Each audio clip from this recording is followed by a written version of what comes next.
Hello बच्चों, देखिए important सवाल है जो आरआरबी की तैयारी कर रहे हैं। इस तरह के सवाल पेपर में पूछे जाएंगे। क्वेश्चन में बोला गया कि 4 की पावर 3 और 5 की पावर 6 इक्वल टू 10 की पावर m है, तो m का मान क्या होगा। देखो ये एक्सपोनेंट का क्वेश्चन है और सिंपल सा बेसिक ही होता है कि अगर इधर a की पावर m है और इस तरफ a की पावर n है, तो ऐसी कंडीशन में m इक्वल टू n हो जाता है। शर्त क्या है कि इनका जो ये नीचे बेस है, आधार है, ये सेम होना चाहिए।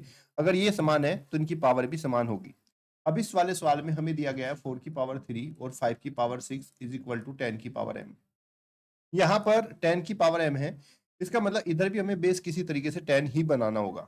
वो बेस कैसे बनेगा देखो, ये तो 5 की पावर 6 है जो कि एक प्राइम नंबर है, इसके फैक्टर नहीं किए जा सकते। लेकिन ये 4 की पावर 3 है, तो 4 को मैं लिख सकता हूँ 2 इंटू टू।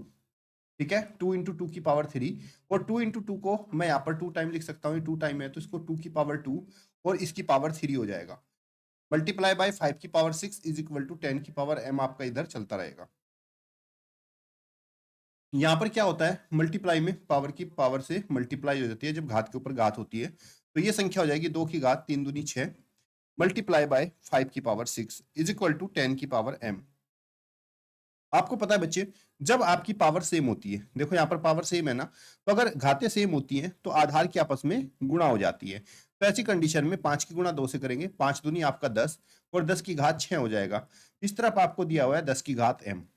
हमें तो m का मान बताना था। अब हमारे दोनों आधार सेम हो गए, देखो इधर भी 10 है इधर भी 10 है, तो जब आधार सेम होती है तो घातें आपस में बराबर हो जाती है। तो ये 6 इजिकल टू क्या हो जाएगा m। तो m का मान हो जाएगा हमारा कितना, 6। ऑप्शन नंबर बी आपका राइट आंसर।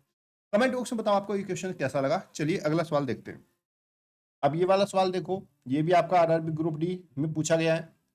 अब इस क्वेश्चन में क्या बोला गया कि 425 का स्क्वायर माइनस 424 के स्क्वायर का इक्वल टू क्या होगा। तो आपको स्क्वायर सोल्व नहीं करना। यहाँ पर आपको पता है कि जब दो संख्याओं के वर्गों के स्क्वायर का अंतर किया जाता है तो ऐसी कंडीशन में उनका जो उत्तर होता है वो इन दोनों के योगफल और इन दोनों के अंतर के बराबर रहता है।